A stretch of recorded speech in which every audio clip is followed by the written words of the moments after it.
to Jordan. Here's Michael at the foul line. A shot on Elo. Good! The Bulls win! They win!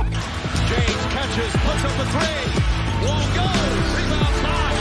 Back out to Allen. His three-pointer. Bang! Tie game with 5 seconds remaining. Iguodala to Curry. Back to Iguodala. Up for the layup. Oh, blocked by James. LeBron James with the rejection. Portland has 3 timeouts left. The Lakers have 2. Bryant to shot. A chance to send the Thunder home. Lillard, long range three.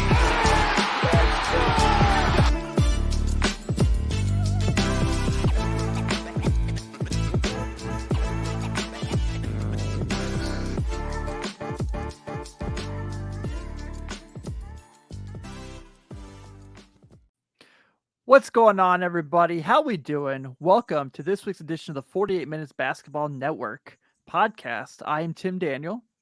I'm here as always with our good friend Sean Mackey and our other good friend Joshua Hayes. How we doing, guys? What's up? What's going on? Just watching some World Baseball Classic while we record tonight. Very intense game. A little too close for comfort. Don't like it.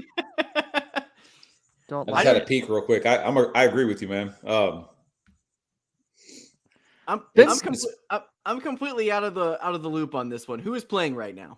The U.S. and Japan for the For this championship. This is it. Okay. Yeah, the Japan's currently up 2-1 going into the 4th inning, Oh, okay. and they are probably going to use Ohtani to pitch at some point in this game. So Where are they playing these games? Miami, Nice. yeah, it's been fun, man. The World Baseball Classic gives off some like Little League World Series vibes / like College World Series vibes. It's definitely not like Major League Baseball. Like there's some excitement. Like guys are getting riled up. Like the crowd's crazy.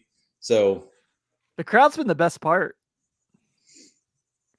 It's been like awesome just seeing like what was it that Dominican Republic Venezuela game where Venezuela upset the Dominican Republic. That was like incredible. That crowd was just everything you want in a sporting event. So I dug it. But we're here to talk basketball, which we'll probably kind of have a relatable topic a little later in the show if we have some time. So guys, I wanted to start out obviously with the news today that comes out that New York Knicks great Willis Reed passed away today at 80 years old. Obviously such a bummer because such a legendary career. Look, I said it earlier in the text message. This guy became an adjective, right? Like if someone plays injured, it's they pulled a Willis Reed. This is the guy that led the Knicks to a title on a broken leg. This is the guy that is an NBA Hall of Famer, was voted one of the 50 greatest players of all time, and then one of the 75 greatest players of all time. 2-time NBA championship, 2-time Finals MVP, NBA MVP, 7-time All-Star. A hell of a career, obviously. So want to make sure we take a moment to shout out old Willis Reed and rest in power, my friend. yes, sir. What a guy. Yeah. If you're unfamiliar with Willis Reed's heroics, I definitely recommend checking out the 30 for 30 ESPN episode when the Garden was Eden, narrated by one Mr. Michael Rappaport. That's one that I've watched probably like 5 times. That is just a absolutely phenomenal documentary, and Willis Reed is completely centered to that and really kind of talks about his greatness. If you're unaware and you just know him from NBA 2K these days, just brush up on your Willis Reed, man. He was a bad man. Yeah, he was. Very, very bad dude. So want to make sure we gave our love to him and his family before we did the show today. Guys, history was made last night here in the NBA. I think we're the 3 guys that are perfect to talk about this because it finally happened. The Chicago Bulls somehow finally needed double overtime to beat Joel Embiid, but they did it. They are now 1-12 all time against Joel Embiid, as the Bulls have a 109-105 win in double overtime against the 76ers. They're now 8-5 since they signed Patrick Beverley, which just like whatever. We know how this goes. We know they're probably going to make the freaking playoffs because they're such a stupid franchise. They're currently at the 10, a half game behind Toronto for the 9. They are so they're going to get a home game in this stupid thing, aren't they? Yeah, they are. They are. This is. I'm actually upset you even brought this up, Tim. I almost feel like you did this just to troll me today. Did you just want to get under my skin?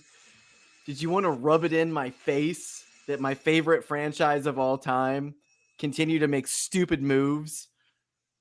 They had 2 quarters to lose that game.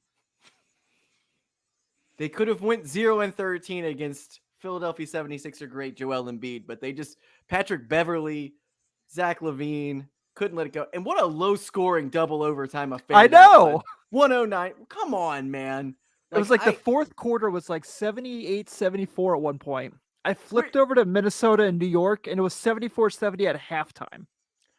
I'm so disappointed in this franchise. They're going to definitely make it to the playoffs.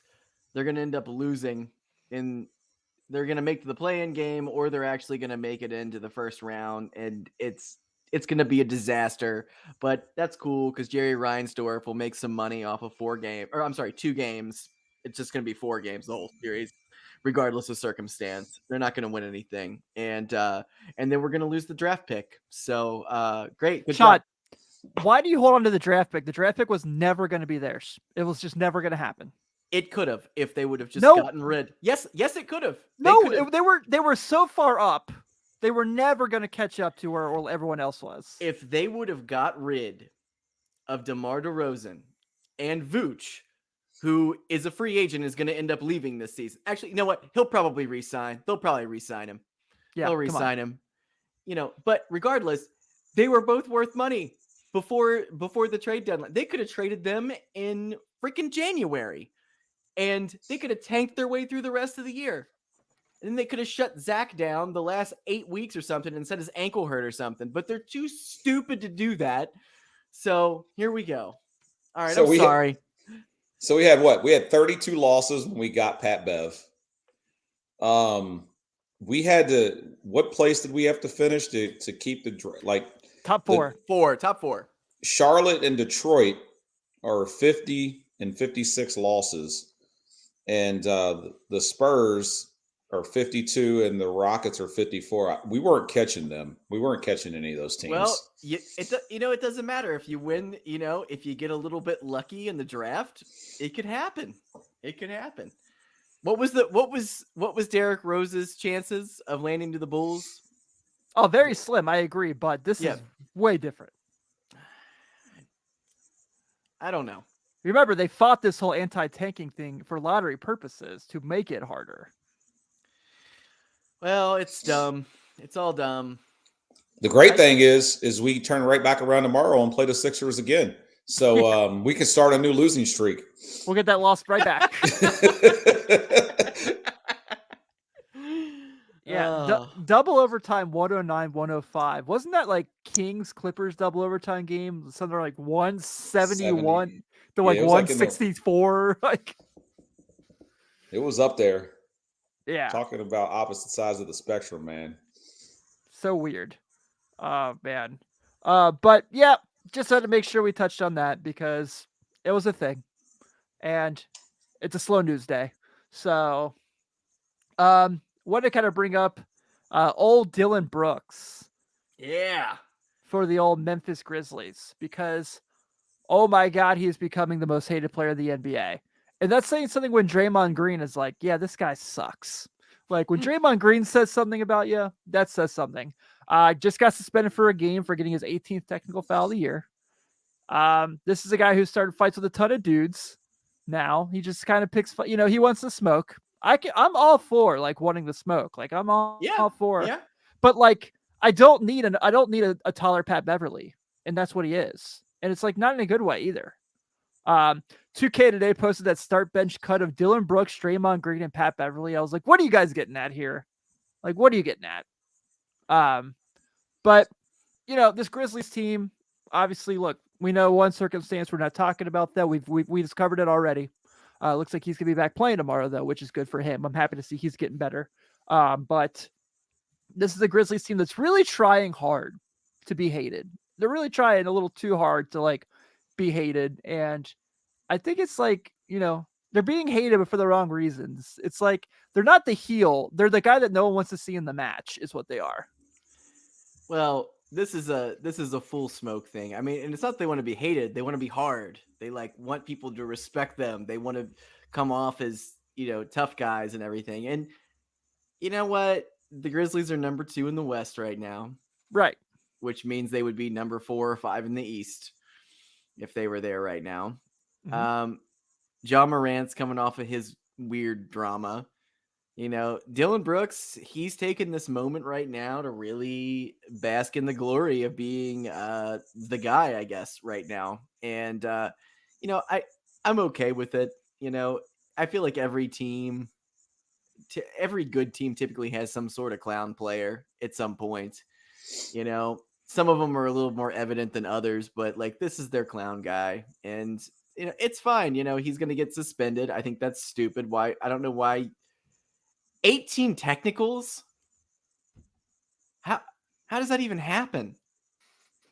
And you get suspended after 16, so this has to be like his second time getting suspended. Yeah, so it's like I think every 2 after the 16, he continues to get suspended. So like I guess on the 20th one he would be suspended as well. So I don't know. I feel like at this point I don't know what the point is, because it's like you're vying right now for playoff spots right now. And as of today, they'd be going up against the Mavericks, which, whatever. But, if you go down, like let's say the Kings, who are, a game behind them, they end up taking over that number 2 seed again. That bumps them down to 3. And then guess what? You're playing the Warriors in round 1. And I wouldn't want to play the Warriors in round 1, regardless of circumstance. And you know who the Warriors want to play in round 1? The Grizzlies. Yeah. They're like, oh, word? Say like, less. Oh, they're like, oh no, we wanted Sacramento. Yeah, right. Oh man. Yeah, it's just so stupid. Like, I just kind of, I don't know. It's not that he's a bad player. I'm not like kind of say like he sucks at playing basketball by any means, because he's a really good defender, obviously. But what he's doing is just like you mentioned, every good teams have this guy all the time. Obviously the Bulls had Rodman, but he's not Dennis Rodman. He's not Draymond Green. No, like, he's not. He's definitely not Dennis Rodman. I mean, he's having a hell of a year though right now. So, but I don't know. I don't know. He's not even J.R. Smith. Like, come on now. He's not even J.R. Smith. Yeah. Well, not yet. He has to win a title to be J.R. Smith. Right. Yeah. Because J.R. Smith did not become J.R. Smith until that title was won and he took his shirt off. Like that was it. When Obama shouted him out for it. God, he was so good. I know. Of J.R. Smith. It did rule. But yeah, man, I thought that was kind of a thing we had to touch on. So kind of, he's just kind of doing his thing over there. Let's see if we can get a little conversation out of this one, because this has kind of been a hot button of late. As you know, in our Bench God segments, we do on a week-to-week basis. Normally, we haven't done that in a couple weeks now. We should get better at that. I once shouted out a man earlier this year, one Austin Reeves of the Los Angeles Lakers, who has literally carried their offense for about a week now with what he's doing with his shooting ability. With all the guys hurt and AD sometimes being awful on offense, sometimes being pretty darn good. D'Angelo Russell being in and out of the lineup. Austin Reeves has been carrying the load offensively off the bench. He just had a huge 24-point game. He's becoming a very big hot button in the talks of the offseason. So here's the funny thing about this, guys. The three offseason storylines we have so far are who gets Wembanyama, is James Harden going back to Houston, and what's going to happen with Austin Reeves. What a weird world we're in, but looks like they're talking about like a 4-year, $52 million deal for his full contract is what people are talking about. So the Lakers have let these guys walk before. One of them is playing for the Bulls right now. Do they learn from their mistake? Is Austin Reeves back with LAL next year, or are they going to not match it if he gets a nice little restricted free agent offer? Well, I don't know what their salary cap issue is going The into only next people they season. have on the books for next year are LeBron, AD, and Jared Vanderbilt. You That got still to still eats sign up a Hillbilly lot. Kobe, man. You got to sign him. I agree.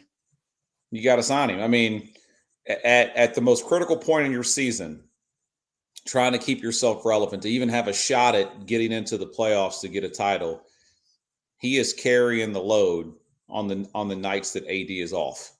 And what did he put up, 35 the other night? 35, 6, and 6. He was awesome. And Shot he was 64% from the field that night. And he was out there baking too, man. Like they're like he's got some skill. Like there's some skill set there. That's not just like a one-off. Like I've seen him cross some cats over before and get himself like he's got an arsenal. And he's starting to knock down some shots, and He's a hooper. he's definitely a hooper. And if I'm not mistaken, like his journey, right? Like didn't he start at Wichita State and then transfer to Oklahoma and then not get drafted? Yep. And then here he is, like I said, out here just baking guys. And I know that everybody's like AD this and AD that, but the Lakers have a legit shot of potentially even getting to the number 6 spot still with the way that everything's going right now. I know they lost that game in Houston that they probably shouldn't have lost. And no one played though. I know nobody played, but still. But I mean, you don't lose to Houston. That's inexcusable. I agree. Like their record, if they have some favorable matchups that they can win some games, and if they could just get to a point where they can get LeBron back, which word out on the street is that it kind of leaked that he wouldn't be coming back until the playoffs. I don't know how true that is, but that was what was rumored to be said, that it got leaked out. They need somebody other than AD and D'Lo and all these other guys that have been stepping up. And I mean, Reeves is like, I'll take on that responsibility, man, and I'll do it justice. Yeah, he's very likable. Big fan. He is. That's definitely, you love to see a guy like this who's really just had to grind his way onto an NBA team and actually, and he's on the brightest stage too. He's out in LA right now, and he's like Josh said, he's totally cooking. I mean, over the last 10 games, this guy's averaging 17 points a game, 3 rebounds, 5 assists, 55% from the field, 35% on 3, 28 minutes a game. I mean, he's in a great spot right now to get a decent contract. And also, like Josh said, they do have a legit shot. They're 2 games out of the 6th spot basically right now. So next couple games, they're playing the Suns. I don't necessarily think that that's absolutely winnable, but it is kind of absolutely winnable. Thunder, definitely. Bulls back to back. They got that shit. They better. I hope. But I think he's going to be they would be stupid to let him go at this point. I mean, grow your talent, sign your talent, keep him there. This whole, I don't know. I feel like the Lakers are always just chasing the wrong players at the wrong times.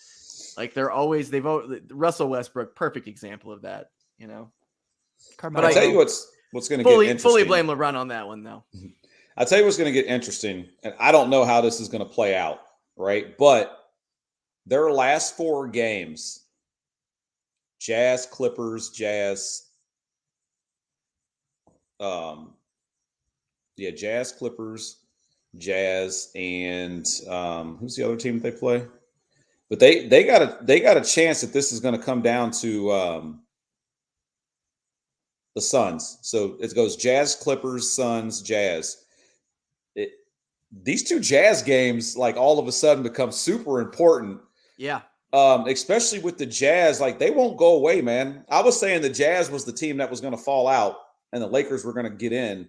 But the Jazz are they're holding on to that 10 spot dearly, man. They're they keep kind of tweaking in and out, but they took out Phoenix the other night. And I mean, they just don't give, man. They play hard every single night. Says the man with the Jazz hat. Right? Yeah. You know, I was gonna go there. No, I think the Jazz are doing great this year. I'm super happy for them. I don't know if Danny Ainge is as happy as I am, but Yeah, I just realized they're literally a game and a half behind Golden State for the 6th seed. Yeah. That's insane. Yeah. What a stupid conference. What a weird year, man. Yeah, just none of it makes any sense at all. No, I mean, and I have no idea. Like when we actually get the playoff seeding locked down, like I don't know who's gonna win anything. I mean, I would not be surprised by literally anything in the playoffs this year. I think it might be one of the most interesting playoffs that we've ever had come up, and I think it's gonna be unbearably exciting. I when I was in Charlotte on Friday for Trenton's thing, there was like 3 or 4 scouts hanging out, and we are just kind of all talking, and I was like, "So, who's gonna win this freaking thing?" I was like, "I've been saying I think it's gonna be Boston, but the more I watch them, Joe Mazzulla screws up crutch time every night. He's like John Calipari, and I was like, I don't trust any team in the West whatsoever. Phoenix, if they're healthy, for sure, but." Like, I don't think Denver's very good. I think Jokic has just quit playing completely quit playing defense. Embiid is now the leading candidate for the MVP. We can say what we want to about, the conversation we had last week. He's the leader. That's where we're at now. But so I was like, who is it? Like, and they're like, if you're putting money on anyone, it's Milwaukee. They're like, they're the most trustworthy. They're the safest bet right now. They're the most trustworthy team right now, as far as health, talent, and playing well together. You know what you're going to get out of them every night. You know what you're going to get.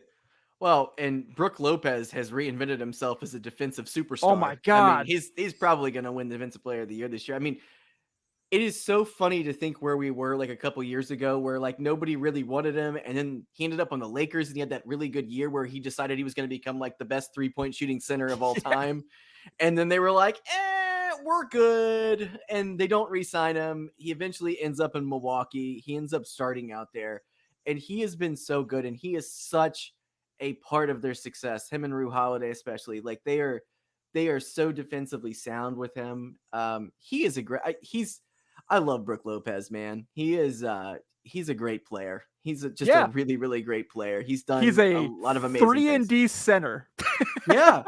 He's so unique. Like I'll be honest with you. I didn't even think he would be in the league at this time 4 years ago. I didn't even think he would still be here. And he is so effective, and just, he's gotten so much better. And how much do we give credit to Bud on that? We have to, because I think he's done a great job laying a foundation. I mean, you look at like Marjan Beauchamp, who they drafted in the first round this year. Has been a really, really good player for them. Joe Ingles recovers from a torn ACL sooner than Lonzo Ball plays basketball ever again, which is laughable. But, and like comes in, it's like, oh man, I haven't walked for 6 weeks, but I can still knock threes down. Their bench is really good. Their rotation come the postseason is going to be interesting to see where they cut. Because you got to think it's probably Bobby Portis will obviously be in there if after the starting 5. Pat. I don't think Marjan will be there, though. He has definitely earned the conversation. And then Joe Ingles, it's a deep ass bench. Who's the older guy? What's his name? Carter? Javon Carter. Yeah, he's got to be in there. He'll be there. Yeah, he's got to be in the rotation. I mean, he's been really good. And he's just got like the ultimate swagger. He does. Yeah, I agree with you. I think those guys are right. I think like Milwaukee probably is the safest bet right now if you're looking at it. But once again, I'll say this, nothing would surprise me this year. Nothing. I agree. Yeah, I agree. You got to think they got guys on their roster just that just for playoff purposes, Dragic, Matthews, those, I mean, they're probably going to roll with those guys. I don't know how their rotation will be, but those guys will be on the bench, and they'll come in at some point to give them some spells and some minutes. Jay Crowder, like they've built their team. They have overhauled their team, especially their bench, to be built to win a championship. Yeah, I agree, man. I think they've done just an amazing job. Shout out the mid-market team being way smarter than the major market teams, by the way. Yeah. So that's been pretty awesome. I've really enjoyed that. So I dig it, man. I really dig it. I think Milwaukee's a lot of fun. They're a team I'm really going to enjoy. I really do want to see Philly win it. I just, it's Doc Yeah. Rivers. He's gonna get in his own way. And as much as I think the Celtics are awesome, though that's looking tricky now because Jaylen Brown, when they're like, "What's your future going to look like here?" and he's very, very non-discreet about what's next for him. I think he's gone too because I do too. Yeah, there's no way they're going to commit that much money to him. And the thing is, he's going to end up leaving and end up becoming like an MVP candidate someplace. Like I can already see the writing's on the wall. This is going to be like a James Harden type situation. That trade speculation with KD, I think really got to him. And I think it's still bothering him now. He's like, why you want me now? Like, you're about to trade me for KD and you're going to throw all this money at me. He's like, that's cool. I'll go get it somewhere else. Well, and isn't Tatum like super tight with KD as well? I think, because of Team USA. Yeah. So, yeah. I mean, he's probably getting in his head a little bit, but yeah, I think he's gone after is it next season? He's a year away. Yeah, this is it, man. If I have a feeling they'll probably come to a point and end up trading him or something next year so they can get something out. There's no way they let him just walk.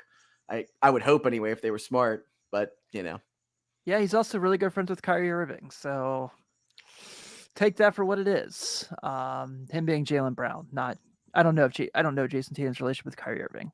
Yeah. I imagine he's smarter than to get involved there, but I did laugh at the whole Kyrie Irving Dillon Brooks jersey exchange where Kyrie didn't take Dillon Brooks jersey. That was kind of funny. Yeah, I didn't see that. So he in a press conference, they were like, "Why didn't you take it?" And he's like, "I probably will next time." That's such a non-response. Yeah, I'm paraphrasing. He did say like something about why he didn't, but then he followed it up with, "I'll take it next time." So, we've talked about all these teams that we think could win the title. We'll tell you one who's not, and that's the Portland Trail Blazers because they'll never win anything because they're also a really dumb franchise who has no idea how to do anything at all right. They're the biggest joke of morons in the Western Conference I've ever seen run a front office. It's unbelievable how stupid they are. And they have a guy who's like wanting to stay there. They like one of the best shooters ever. One of the best point guards in the game is like, guys, I want to be here. Build a team around me. Let's make shit happen. And they're like, we'll trade for Cam Reddish, but we'll give up Josh Hart for him. And you're like, what?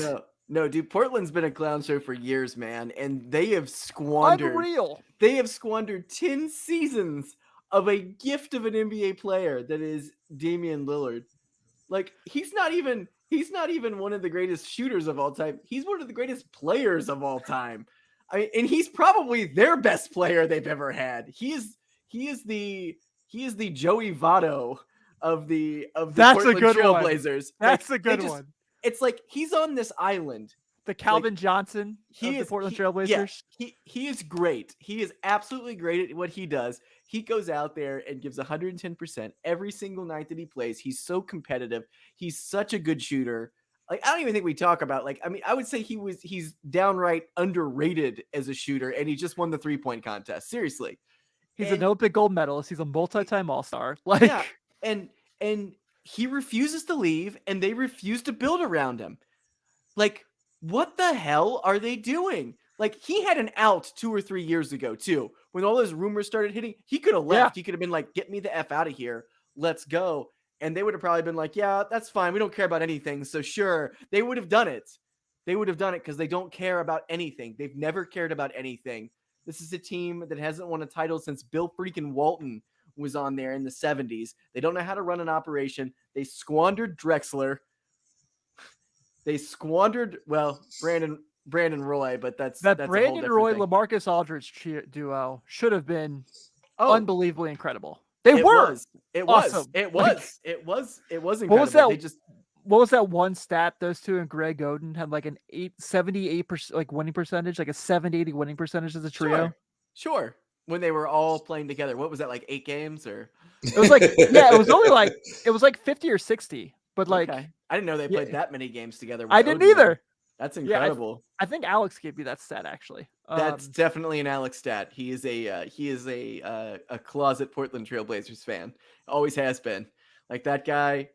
Who is the Rudy Fernandez? God, he loved Rudy Fernandez. He went on and on about him all the time, man. He's like, oh man, Rudy's my guy. So the Blazers have now lost 6 in a row. They are out of the race, which I think I didn't even count them when we were talking about our contenders recently. They have,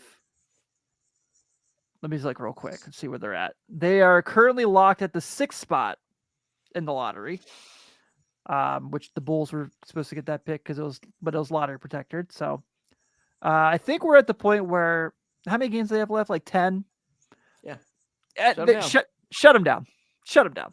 Yeah. There's no shame in that. And they're going to be in the lottery. They're going to have a shot. I'm hoping they don't win though, because they don't deserve it. No, they don't deserve it. Can we do that segment right now?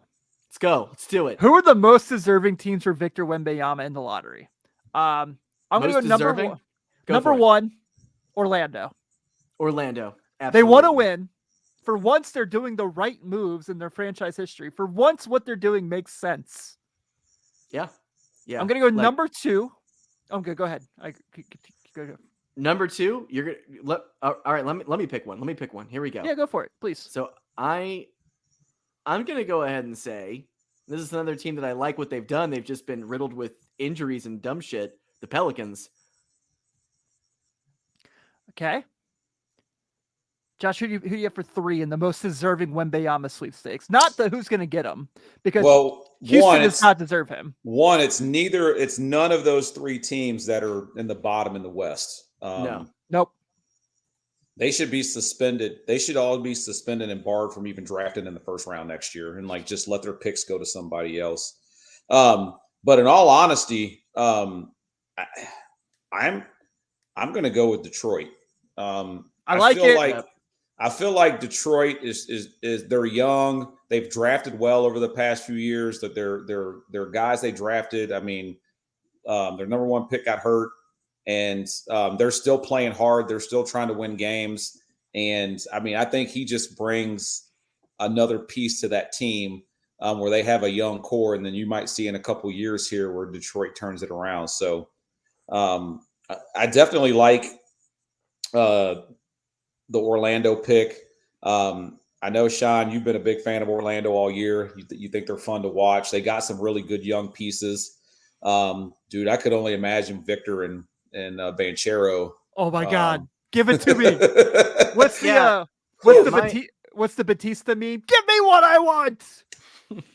Yeah, I'm gonna be just draping myself in pinstripes if me too. If he ends up going down to Orlando. I'm just gonna go all in. I'm gonna hide all my bullshit, and that's gonna be it, man. Because I'm with you, dude. But think about Detroit with Cade Cunningham and Jaden Ivey and Victor.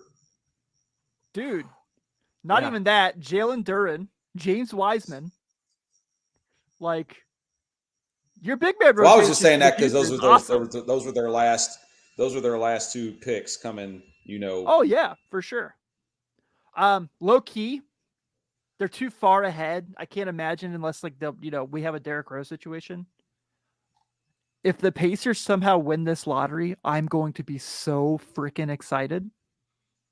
Yeah, see, I didn't pick them because they were too. Yeah, that's the whole reason I didn't pick the Pacers. But, whew, man. Tyrese Halliburton, Ben Mathurin, Buddy Hield.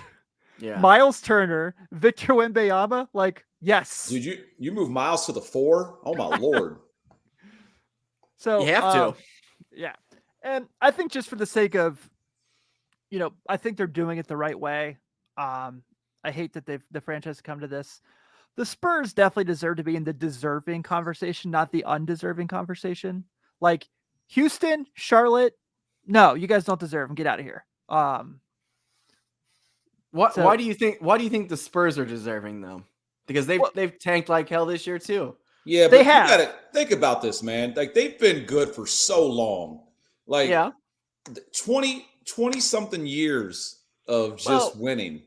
Yeah, but also also at a certain point, I feel like the NBA needs to kind of go up and down. I mean, you think about how the luck that they ended up getting Duncan in the first place. They had 1 year where David Robinson, who was such a force on their team, ends up getting hurt, breaks his leg. They end up winning the lottery the next year. They come back with both of them. They win the 1999 NBA championship. I mean, I don't know, man. Like I'm ready for someone else. I'm kind of ready for Pop to go ahead and ride off in the sunset. They have had one of the greatest, most historic runs in NBA history. It's time for something else, man. I'm all in. Like the Spurs don't have to be good for the NBA to be good. They don't, but I'm just saying they were. Oh no, they were. They're gonna get Brandon Miller, and everyone's gonna be pissed because he's gonna be an immediate superstar. That's the rumor. That's gonna happen, and everyone's gonna be like, "Fuck, the Spurs got Brandon Miller. Their player development, we're screwed. We're all done for." Yeah.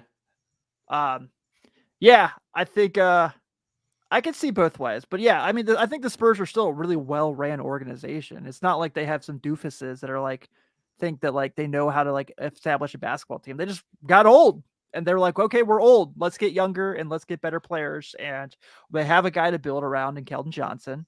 So, I would put them in didn't they lock him down recently for like a 4-year deal too? Yeah. So yeah. Yeah. Also undeserving, the Wizards. Do not do it. Do not let them win this stupid lottery. God, I do not want to see I do not want to see Victor in a Wizards jersey. I don't want to see him in a Pacers or Pistons jersey too, just because that's my Central Division. Those are Central Division rivals, and I have a pact with myself that I can't wear their jerseys. So I can't. There's too much hate there. All right. Last on the deserving or undeserving Wembanyama list. Where do we put Toronto? Because I feel like they're not very good this year, but they have good players and they've done a good job of building a team for the future. They did just win a title not too long ago. Do you guys remember they won a title, by the way? Yeah, they did. It legitimately happened. It's the weirdest thing ever. Yeah, everybody went crazy for one day in Toronto, and then they cleared the streets and everybody forgot about it. Yeah, they're like, oh, the Maple Leafs are playing again. All right, yeah, cool. That was exactly what happened. Dude, Toronto low-key is becoming a very fun sports town. So the Blue Jays are actually really good again. And all the guys in their team are second-generation MLB players. Like that's really cool. Vladimir Guerrero Jr. is there. Do we have Bichette? Yeah, Dante Bichette's son, Bo. Okay. Craig Biggio's son, Caven. It's like it's like they're all good. Who was their big guy in the 90s? Was it Joe Carter? Was he their big Carter guy? So is his son playing anywhere? I haven't seen him pop up. Fred McGriff's son is nowhere to be seen just yet. So, okay. Though Fred McGriff is in the Hall of Fame this year, so that's pretty awesome. Tell you what else would be interesting. Something we didn't touch on, but there's some buzz going around about MJ selling the Hornets, and sitting here thinking about that sale goes through, right? And it goes through before the draft, and then all of a sudden Charlotte wins and they get Victor, and that's the first time that the Hornets have a draft pick that's worth something, and they go on and end up like winning a championship or something. I was like, how ironic would that be? The franchise, I mean, just think about how much money it's going to go up in value if they get him. Like that one player changes everything for a franchise. So, yeah. Can we do like a fantasy draft episode where we just go through and we all pick Michael Jordan draft picks? No, that's too depressing. I don't want to do that. There's like two good players. Like Kwame Brown. Do you know that I was just reading today that we're talking about this, that the year that he drafted Frank Kaminsky, Devin Booker was on this floor. Yeah. But not only that, Boston, I guess, had a deal in place to trade for that pick. And it was like 3 or 4 first-round draft picks. Yeah, it was like that was like the deal they couldn't refuse. They and he wouldn't do it. Yeah, I remember that. And Boston ended up with that pick. Boston ended up getting Jaylen Brown 1. But it just goes to it baffles me like how great of a player that you could be and turn around and just not be able to run a team. Yeah. I mean, he has a mansion setting up in Chicago that's been empty for 20 years. I watched a real estate video on it. There's a whole tour that shows you his empty mansion, and I forget how much it's like 40 million or something now, where it was like at one point worth like 100 million or something. I mean, it is an absurd piece of property. He cannot get rid of it. It's been empty for 20 years. I mean, that's just the kind of stuff. I mean, he built like a castle, like an amazing castle that no one can afford, and now they can afford it, but they probably wouldn't be able to afford the taxes or the upkeep on the property. You'd have to have a whole team over there to do it. I mean, but that's just the kind of stuff that he does, man. And what does he make? $100 million a year off of Nike right now? Didn't Charlotte draft Jalen Duren? Sorta. Or did they draft him and trade him to Detroit? Yeah, it was the Knicks pick via the Hornets that went to Detroit all in the same night. Oh, I kind of forgot. I remember that, but I forgot about it because I was screaming at the television. I was like, "What are they doing? This is a no-brainer. Keep Jalen Duren." Like, nope, can't do it. Nope, we'll send him to Detroit. So just to reiterate, so Adam Morrison, Brandon Wright, DJ Augustine, Gerald Henderson, Tobias Harris, Kemba Walker. But none of those guys played for the Hornets, except for Kemba. They were Bobcats players. Gerald Henderson, Gilchrist, and Cody Zeller. Yep. They drafted Shai Gilgeous-Alexander and traded him on draft night.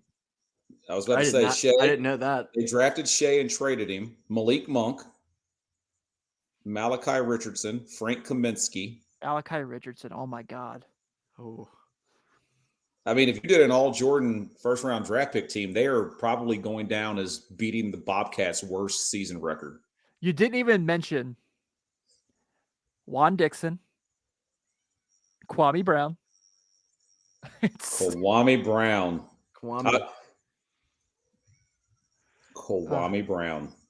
Holy Are you crap. guys Sean, I know you have the movie pass now. Are you guys gonna go see Air in theaters? You're gonna wait till it's on wherever, Amazon or wherever? Oh yeah, I'm going opening weekend for that. Yeah, I'll probably go watch it too. If I could get out of the house, I definitely plan to. They're saying it's the greatest dad movie of the last 20 years, so you should go see it. Oh yeah, I'm down for that. I know, that's true. I am, and plus it's like my shit. Yeah, it is. Yeah, everybody. The reviews came out for it the other day. I guess they screened it. It was at South by Southwest or something. One of the film festivals ended up screening it, and they said it's excellent. So the cast is excellent. The cast is excellent. Did you read the blurb about Michael Jordan's only request for them making the movie? So so I guess Ben Affleck ended up going out to actually speak to Michael Jordan about like filming this movie. And he's like, yeah, he's like, you can go ahead and make it. And, but the only thing, if you're going to make this movie, my mother has to be played by Viola Davis. Nice. Like that was it. Like he's like, she's playing her. He's like, and he was like, done. That's awesome. Yeah, and she kind of, I mean, they kind of made her like one of the bigger parts of the movie too. But he was very adamant about that. And if you look at a picture of his mother from the 80s and you look at how they have her fixed up, very similar. They did a great job. Did a very great job. That was great casting. Yeah, I like it. I'm excited. They've kept enough of the movie under wraps that I kind of don't really know the angle of what the movie goes. I mean, from what I'm gathering is, Mike's not in the movie at all, so even anybody playing Mike. So that's interesting. After Space Jam, he said, I had such a great job acting. I'm an amazing actor. I can't do it again. Man, this cast is unreal. Jay Moore is in this movie. I know. I forgot all about him. And Michael Jordan, there is somebody actually playing Michael Jordan in the movie. A guy named Damian Young. So I don't know if he's just there. He might just be like in the background. You might not be able to get a good look at him. He might be like a mythical figure in the movie. who just kind of talks in the shadows, one of those kind of things. But but Bateman's in it. Chris Messina is in it. Chris Tucker is in it. Like, this is a great cast. And then Viola Davis. I mean, just absolutely just a great cast made for this movie. I'm hoping this is like the next like Moneyball, like the great like sports drama that comes out. Because that is like a movie I've probably watched 10, 15 times over the last couple of years. I love Moneyball. Yeah, it's tremendous. What's like the next big sports thing like this we can do a movie of? Like, would it be Shaq's negotiation with the Lakers and the Magic? That would be a fun, interesting movie after watching the documentaries about all that like drama.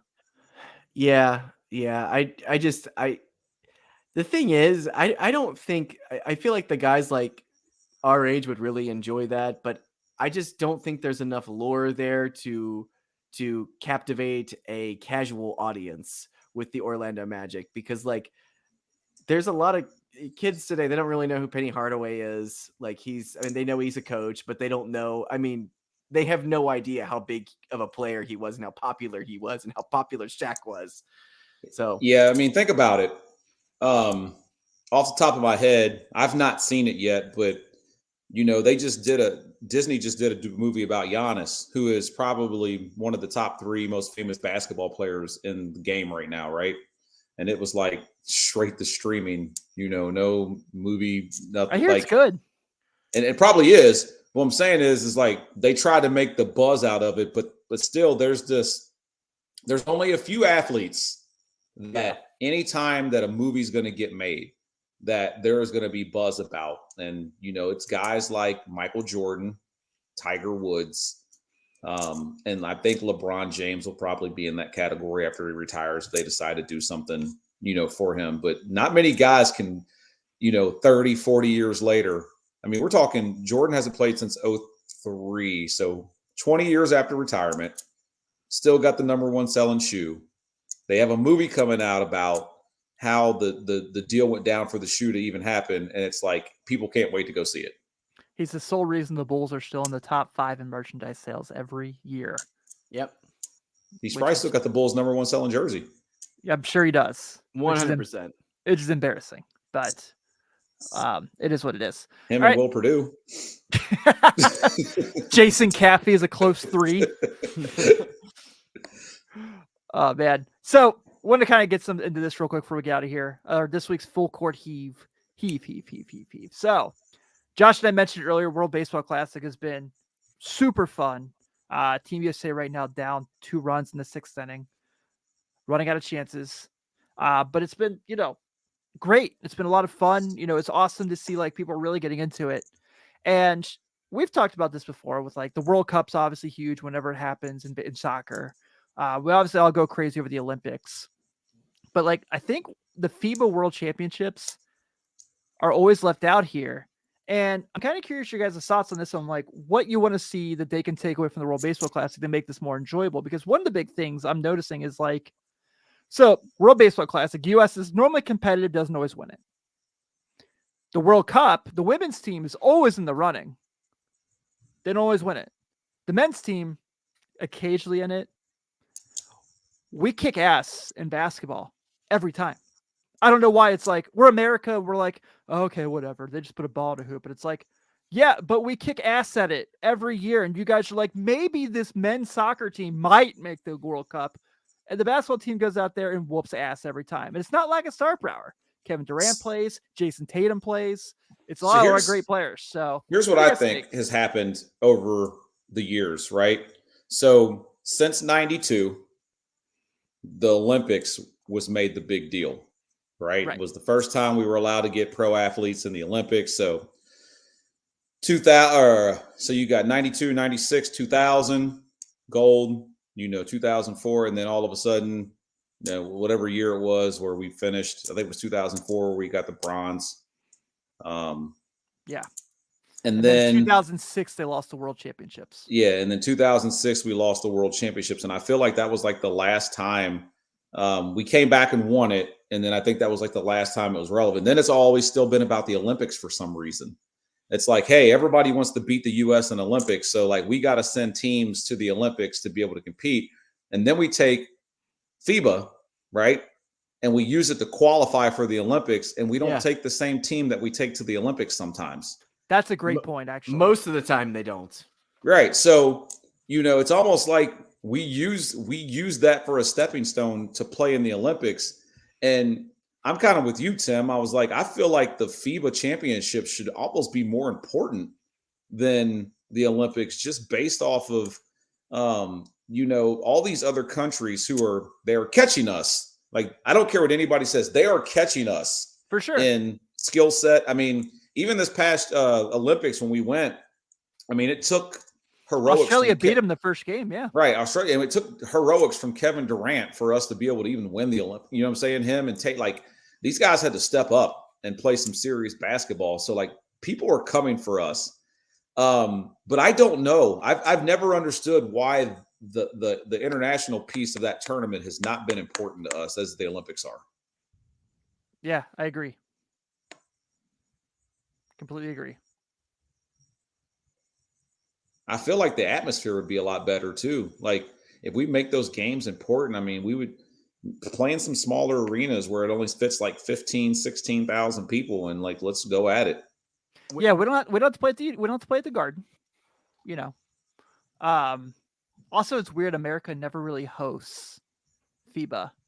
They always play in like China, so the games are on like 4 a.m. Well, maybe that's also another reason why. Maybe it would be different if we hosted. Well, I don't know. I know this is going to sound weird, but I feel like every time they have the FIBA, the teams are never consistent. Like you said, we're using it as a qualifier. A lot of these guys will play the Olympics, but they won't play in FIBA. But like, over the years, you've had so many good teams that have went, and like, can we just talk about how good Dream Team 2 was? Right. Like this is the team that they had, that they sent to them. Shaquille O'Neal, okay, who was one of the biggest players in the country at the time. Derek Coleman, Joe Dumars, Kevin Johnson, Larry Johnson, Dan Marley, Reggie Miller, Zoe, Mark Price, Steve Smith, and freaking Dominique Wilkins. That was the team that went in the 1994 FIBA tournament. Like, how good is that? How fun is that team? Not that we haven't crazy put fun thing teams is, out there is since, but the crazy thing is name the dream team at the 96 Olympics now. Reggie Miller, Grant Hill, Clyde Drexler, Scottie Pippen, Shaquille O'Neal, Penny Hardaway, Hakeem Olajuwon, because he wore the goggles in that tournament. So did Reggie Miller, actually. So you've named two. You've named two guys off that team that played in the Olympics so far. Barkley. Shaq. I had this team's poster hanging up in my room when I was a kid. John Stockton. I will tell you, I had I had an actual champion jersey from the 96 Olympics. The best Team USA jersey ever. I agree. Who do you think I had? You've told me this actually, but I can't remember because I have the Penny one still. Okay. Yeah, it's definitely not Penny. So the 1996 Mark Price, wasn't it? Nope. Mitch Richmond. Nice. Oh, Mitch. I had that, and I strutted into 6th, 7th grade with that all the time with my Value City jersey that had a cut champion tag at the bottom. I wore that proudly. Yeah. It's the best Team USA jersey of all time. It's the absolute best. I agree with you on that. Yeah. So good. I had a folder that I took to school every day that had that dream team on it. Like, they were just so good. Dude. So good. Remember the trading cards for that team? They were like super you could buy the packs. I had a collector's book that I got from a Scholastic book fair that had all the stuff from that. Like, I mean, it's a million years ago, man, but that was a fun team. Gary Payton was on that team too. But Michael refused to do it that year. He's like, "No, I've already won 2 gold medals. I'm good." Like, Scotty can go. But that's what's happening. These guys are winning gold medals, and they're like, we don't want to play no more. Imagine if we said, hey, for 1 year, right, 2024 or whatever year we're going to play in the Olympics now because of how COVID jacked everything up. It goes back to 24. We're going to send the top 12 players in the NBA that qualify as American, right? Yeah. But now we're like scouting Alex Caruso to play Team USA. Like Steve Kerr's like asking him. Think I'm about cool it. You with it. send guys like you send Tatum and Booker and Durant and LeBron and Curry, and then somehow you get Joel Embiid to go. I don't know. Like we're not getting beat. Like Yeah. we're really not going to get beat. We're not. Just look at that. Go back and look at the 2012 team. Like when, like we're not getting beat, but Yeah. we don't do that. I agree with you. We send Keldon Johnson and guys like that. So Yeah, I haven't seen who's all committed because I think FIBA is this summer. Yeah, 2023 FIBA World Cup, and I honestly am not 100% certain who's on the USA roster. So, it's going to be in where is it this year? But anyway, so I just wanted to kind of get some thoughts on that because I thought it was a lot of fun. All right, guys. With that being said, we're going to wrap up this week's edition of the 40 Minutes Basketball Network. Thank you all for tuning in. We definitely appreciate it. Please take time to give us a shout out and a nice solid 5-star review. Check out our merch at 40minutesbasketballnetwork.merchmake.com. Also, check out Prince of Hoop podcast with Louisville commit Trenton Flowers here on the network. We should be up later this week as well. So on behalf of Sean and Josh, I am out. I'll see you all soon.